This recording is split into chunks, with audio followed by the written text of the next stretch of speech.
Welcome to the Heartwork podcast, where we delve into stories, struggles, and triumphs of entrepreneurship, leadership, and personal growth. I'm Dr. Sarah. And I'm Dr. Marisa. We're here to guide practitioners, entrepreneurs, leaders, and those just navigating the complexities of life on a journey of discovery that explores the dance between passion and strategy, heart and hustle. With candid conversations, insightful interviews, and plenty of laughs, get ready to uncover how leading with heart can transform your business and life. Let's dive in.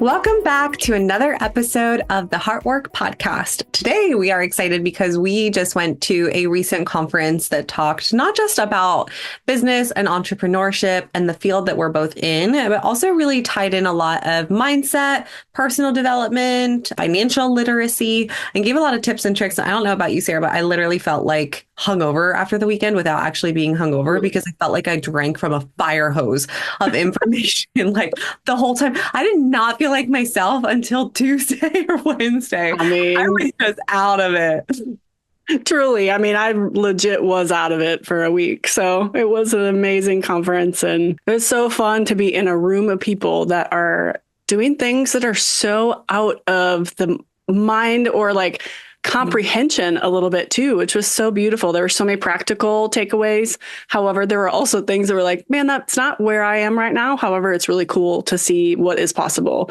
And I love that part of it because it's easy to sometimes go to conference and be like, I need to try to take everything in and do everything and like change everything in your business type of a stuff. And I know for me, like I went and it was such a rejuvenating thing to go and like be around people that were just excited and wanting to glean information that was different, fun, expansive, like in a way that it's like expanding your heart and your mindset. I was able to go and like, I took a ton of notes. I know it's like, we literally had like a fire hydrant of notes. Like I have so many freaking notes. I have so many little to-do lists, which is amazing.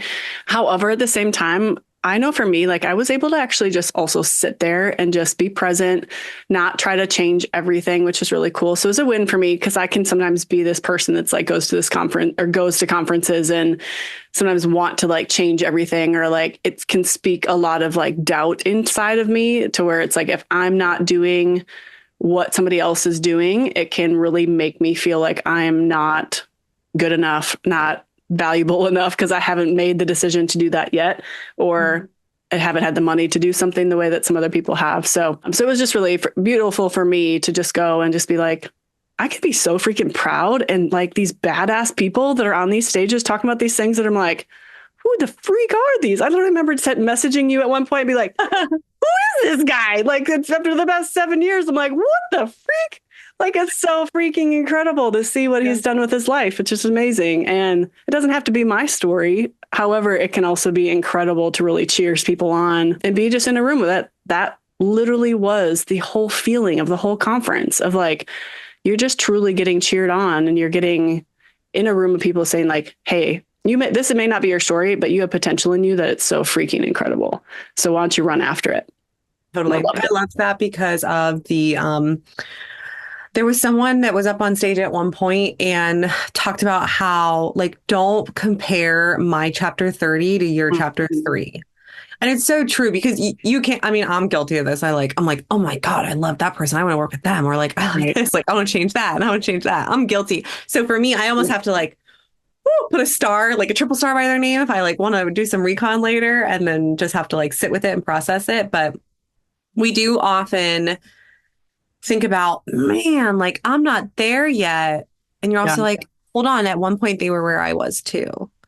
And you are in a beautiful place where then you can say, that's where I'd like to see myself someday. And you start to put that into your brain. You start manifesting and visualizing what that feels like and putting emotion behind that thought and process. And you can bring it closer to you as that time comes. And we've talked a lot about making decisions from places of rest and ease and peace. At the same time, feel really incredibly motivated when you go there and have a little bit of that spark put back under your ass and like get excited about going back into the office or your business or work, or going home to your spouse or partner and talking about, your dreams and things that you want to put in play. Because again, it's oftentimes we don't make decisions because we don't have all the information at hand. And when you get new information and you start dreaming and putting together ideas, you can really take something and create it into something beautiful in the life you get to design the life that you want. And so it was just fun to be in a place that was very encouraging and very real and honest Mhm. about how they got there and that it wasn't pretty and there were tough times and hard times because that is entrepreneurship. Like it is Totally. not sunshine and rainbows. And so when people get to be honest and real about that versus like, I'm the freaking man and I like could do anything. You're like, tell me the real story. Like, I want to know about the grit you developed. Like, I want to know that the grit I'm developing can take me places too. It's more inspirational in that sense.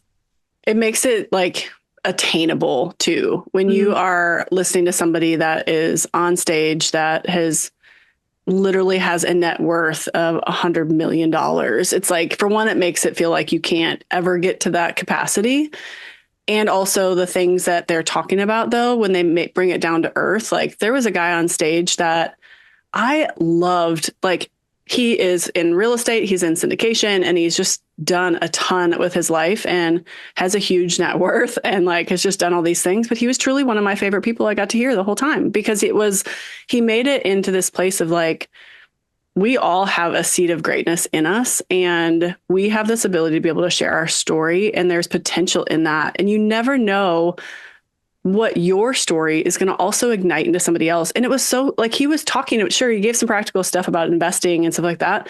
But it was then about like, how can you in your story potentially light somebody else up because somebody had done that for him in his story. And it gave him the fuel to then go do what he is doing currently now. And I'm like, it's just so freaking cool to be on a receiving end of something that's so vulnerable and so honest and just very pure, where you just know that they're coming from a place of like authenticity. So I love that. And it's just I love the capacity to which you get to hear from these people that are again doing really huge things, but it's also something that makes it to where you can also do the same for whatever your story is laying out for you. Branching off of that, like one of my favorite quotes from his talk specifically was like the most powerful thing you can give someone is the ability to tell themselves a better story. Mm-hmm. And that's cool for us. I mean, we do that in our work day to day and like helping people live to their optimal potential and like enjoy their health and live their life the way that they want to with their goals. This also obviously leads into the way we want to design our lives outside of our health, right? Obviously, Yeah. that's one of our biggest assets. But once you have your health, typically you want a thousand other things. But when you don't have your health, you only want one thing, right? So Mm-hmm.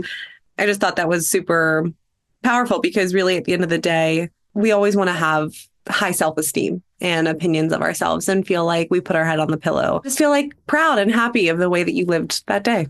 Mm-hmm. One of the other things that I really loved from the conference was just this idea of being in relationship with money in a way that is not fear based, full of insecurities, full of like self sacrifice. And one of the speakers, actually our coach that we went with, talked about this. And she mentioned if you want to be in relationship with money, you have to be in relationship with it. And she talked about like flirting with it. And if you see a penny on the side, do you get excited that the universe gave you a penny on the ground, that you picked it up and you're like, thank you. This was such a gift. I'm so grateful for it. Because what if you had that perspective that you saw a penny or a dime or a nickel or whatever, to the where if you're ready to steward it and you're ready to receive it, then the next day may see $2,000 enter your bank account or whatever it may be. It's like you're aware and you're willing. And that ties in like one of the other people that we heard then talked a lot about, and we were just talking about before we got on this podcast of like, if you make money, you got to make money first before you manage it. Because it's so easy to want to, especially in our society, it's like, how much passive income can you make and how many side hustles can you have after you have the one big business that you're doing? And so it's this crazy phenomenon a little bit. It's really easy. I think we all kind of get this like shiny object syndrome a little bit. It's like you see one person doing real estate, you think I have to do real estate, or you do one person that's buying all these different businesses, I have to buy businesses, or I have opened up 15 chiropractic practices, so I have to do the same thing to be deemed successful. And that's not always the case. Like, what's your story? And at the end of the day, like for one, like why don't you be really good at what you're good at and also make sure you're stewarding what you have well, and then step by step get strategic about what could that look like to increase that portfolio, increase that revenue, increase that passive income when it does come. Oh yeah, passive incomes and high portfolios look really good when they're already established, right? Exactly. But oftentimes, like you see those things, and I mean, I think of like Instagram, and there's so many accounts that are like, I started selling Canva templates, and I make $50,000 a month or something, or and they just throw out where they're at, but like you don't see the fact that they've been doing this for 10 years, like have struggled with it, continued to build a following, continued to learn and grow. I mean, again, even when it comes to real estate, like, yeah, it's incredible to have multiple Airbnbs and streams of income, but also like you have to manage properties and make sure that they're cleaned. And when issues arise, have some kind of person on hand that can go and handle it. And if there's damage to the property, like you're responsible. I mean, so there's a lot that goes into that. And I think people see, again, the gold pot at the end of the rainbow versus like realizing like there's some work that has to get put into it. And oftentimes when we get a little bit of finances, we try and figure out like, oh, how do I get more of it? How do I get more of it? And so we often do like very quickly diversify instead of getting really good at our skill or the gift or the thing that is providing us with that income. And if that stream becomes a main, artery to the income system, then you can create all the little capillaries and veins to help diversify things out, and you get good at managing. Because also oftentimes when we get money and have it, it doesn't mean that we're good at using it and managing it and growing it and cultivating it. So that is a skill in and of itself. And so even for me, like when I first sold my practice, I moved back to Iowa. I spent probably a good amount of 4 months diving into investing and finances. And I learned about crypto, and I learned about stocks and trading and 401ks and Roths and what's the difference between a traditional and a Roth and all the things, because most of the time you don't really get taught this stuff in school. I mean, truly, you just don't. So unless you are, going to a higher education for some kind of business, finance, accounting, it's typically not included in any kind of like core curriculum in college, if you would. And so it is self-earned, or you're going to pay money to have other people manage it, right? So having some kind of financial literacy and understanding is so important so that you can make the money, then manage your money, then figure out what to do with your money to continue to make more money, to continue to manage the money the way that you want to.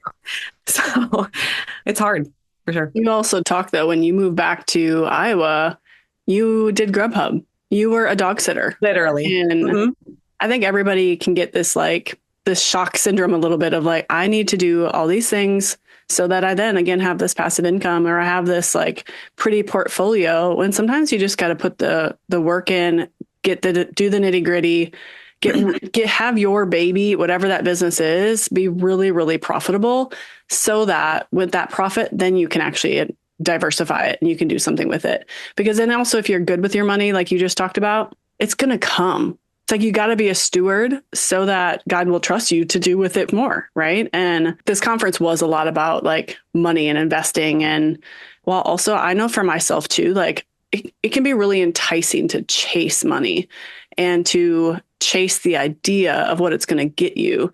But also I've watched a lot of people, it's like, let's say I want to make $100,000 a month.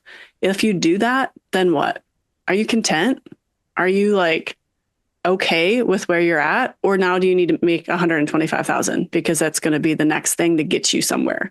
And I know for me, like, yeah, I want to make a butt ton of money, and I want to be incredibly abundant, and I want to be incredibly well-versed in how to best steward my money and have the team around me to make sure it is being utilized correctly. However, I want to freaking love my life at the same time. And I want to enjoy it, and I want to have wealth outside of just like money. I want to actually like run after the things that give me joy and get me excited, and know that the impact that I'm bringing to this world, that's what's enriching this world. And in turn, I will get rich in return, like I will become rich. And so, but it's really easy I know I am so guilty of that. It's so easy to chase money and chase this like place of like okay, well, this person now is making X, Y, and Z because this is their freedom number. And I need to have that type of thing. And how do I make this happen type of stuff? And it's the only line of sight that I have comparable to, okay, what's actually right in front of me and what's my story. I think people have a lot of like pride, not only around money, but also around the way they get money. So like you literally just talked about how I used to run GrubHub. I mean, one of the guys that was on stage, like made his first millions of dollars by washing windows. Like it doesn't have to look pretty, but sometimes people are so prideful about the way they're working or what kind of job they have that like, again, you're showing up in your life with shame, instead of just being excited to be able to do what you get to do, be healthy enough to do what you are doing, have an income stream come your way. Why does it matter how it's coming? Or like, just because you think that it looks better if you're like a regional sales manager versus someone who dog sits on the weekend for an extra $200. But money is money and energy flows. Like, why does it matter what you're doing or how you're doing to get there? I hear a lot of people stall in their life because they don't make moves because the new job or the new thing that they want to do to give them the life and the design of the life that they want doesn't look good on paper. Or doesn't sound as nice when someone else asks what it is that they do.